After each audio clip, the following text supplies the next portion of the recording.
Наш новый фильм рассказывает о выставке графических работ Эдуарда Семеновича Гороховского и живописных произведений Евгения Эдуардовича Гороховского.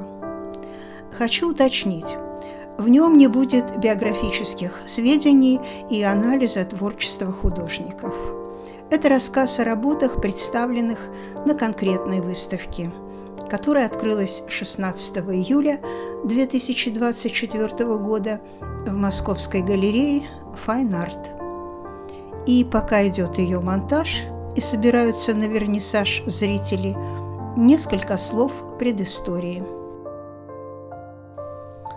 В предыдущем фильме речь шла о выставке «Жени с отцом» в Новосибирском художественном музее. Дискуссия не является буквальным повтором этой выставки. И не только потому, что пространство галереи не позволяло развесить работы, показанные в 5 залах музея. Концепция и, в соответствии с ней, отбор живописи и графических листов в экспозиции Московской выставки иные. Напомню, это 4-я совместная выставка художников. И я уверена в том, что они были бы рады этой новой встрече. Теперь же они дискутируют своими произведениями. О том, почему выставка получила название «Дискуссия», рассказывает ее куратор, художник и искусствовед Тимофей Смирнов. Когда философы о чем-то спорят, они в первую очередь договариваются о терминах. В данном случае на выставке представлены произведения именно пластического искусства, то есть как 2 термина таких – живопись и графика. То есть это дискуссия между плоскостью листа и пространством холста. Но вторая дискуссия гораздо глубже и важнее. Эти авторы – это не только отец и сын, то есть представители разных поколений. В творчестве возникает еще одно такое напряжение 2 предысторий, потому что один он все-таки больше такой предыстории театральной, а другой у Эдуарда, предыстория иллюстративная. И многие зрители нашей выставки эти факты не знают. А между тем, эти 2 подхода в творчестве художников очень заметны. То есть получается, что иллюстрации и пространство книги – это одно, а пространство театральной сцены и работа с ним – это другое. И эти 2 разных подхода художественно или ментально спорят друг с другом. И пластическое пространство живописи видится через орнамент, а графические листы мы видим перелистывая страницы из альбома. Почему-то у нас в обществе принято сравнивать творчество отцов и сыновей. Этот сильнее, нет, тот сильнее. Одному зрителю нравится один, другому другой. Это тоже очень важная часть дискуссии. И само слово «дискуссия» предполагает обсуждение, спор, пусть даже и об этом. В данном случае, конечно, наши художники размышляют не о том, что лучше, что хуже, а о том, какие подходы в искусстве важны для каждого из них. И получается такой не спор, а дискуссия между метафизическим восприятием мира и такой образов из памяти, то есть это Эдуарда.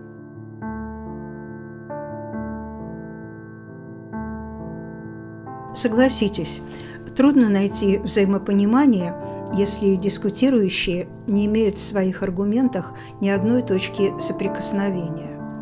У наших художников эти точки сближения есть. Я имею в виду не только родственные связи. Как сказано в кураторском тексте, безусловно, их объединяет интерес к магии пространства и времени, а еще интерес к фотографии, которая по-разному, но с одинаковой силой использовалась авторами в творческих размышлениях.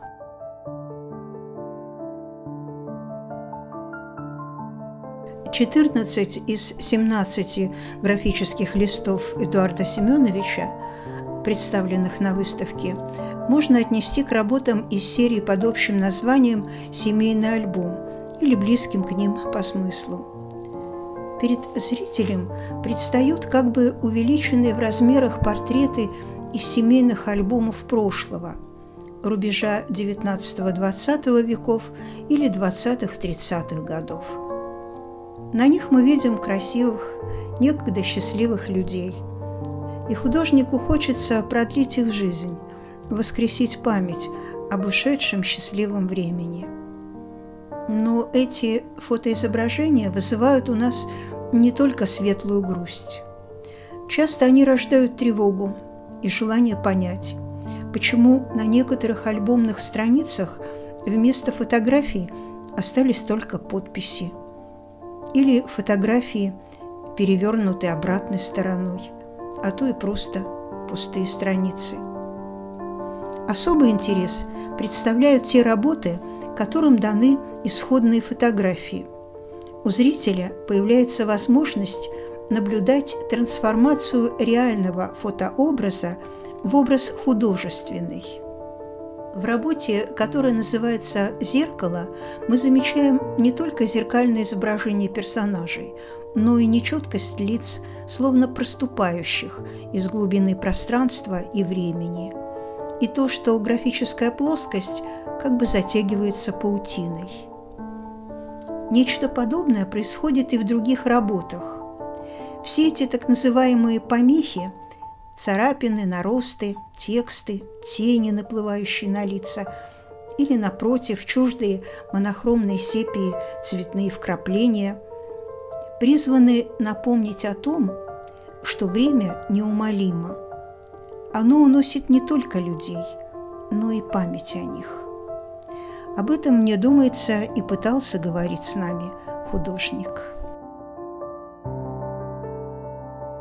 Если работы отца являются собой наслоение нескольких эпох и проникнуты ностальгией по ушедшему историческому времени, то картины сына дают зрителю возможность заглянуть за видимую оболочку физического мира, подсмотреть его тайну.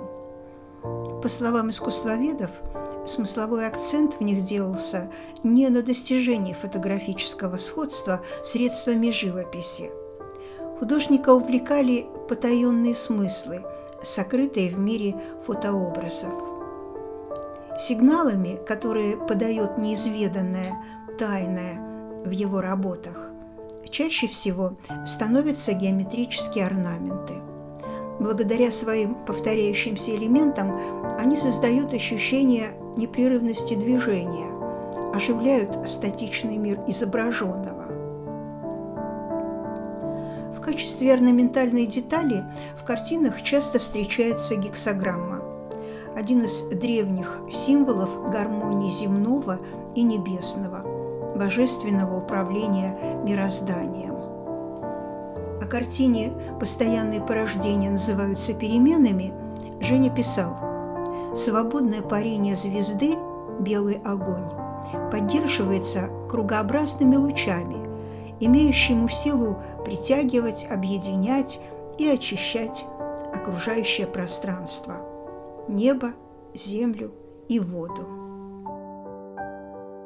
Если нечто, вторгающееся в фотографическое пространство графики Эдуарда Семеновича, говорило о хрупкости, эфемерности жизни, то нечто в виде звезд с разным числом лучей, спиралей разной формы и других орнаментов в картинах Евгения Эдуардовича не разрушало, а, напротив, обнаруживало в отдельных предметах и явлениях высший смысл, божественную гармонию природного мира.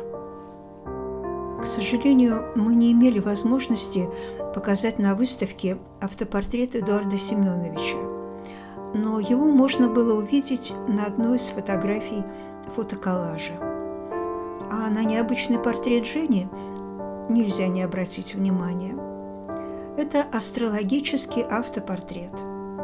Многомерность пространства небольшого холста решается с помощью соединения двух, казалось бы, несоединимых сюжетов. Здесь обыгрывается астрологическая ситуация. Женя родился в год кота или зайца по китайскому гороскопу. Увы, нам не дано знать, как и чем закончилась бы дискуссия художников в настоящем. В прошлом, я это знаю, они относились к творчеству друг друга с интересом и уважением, а иначе не могло быть. Надеюсь, что и зрителям, которые побывали на выставке, есть что обсудить, а может быть и поспорить с художниками. И пока эта дискуссия не началась, мне хочется напомнить слова Василия Кандинского. В каждой картине таинственным образом заключена целая жизнь. Целая жизнь со многими муками, сомнениями, часами вдохновения и света.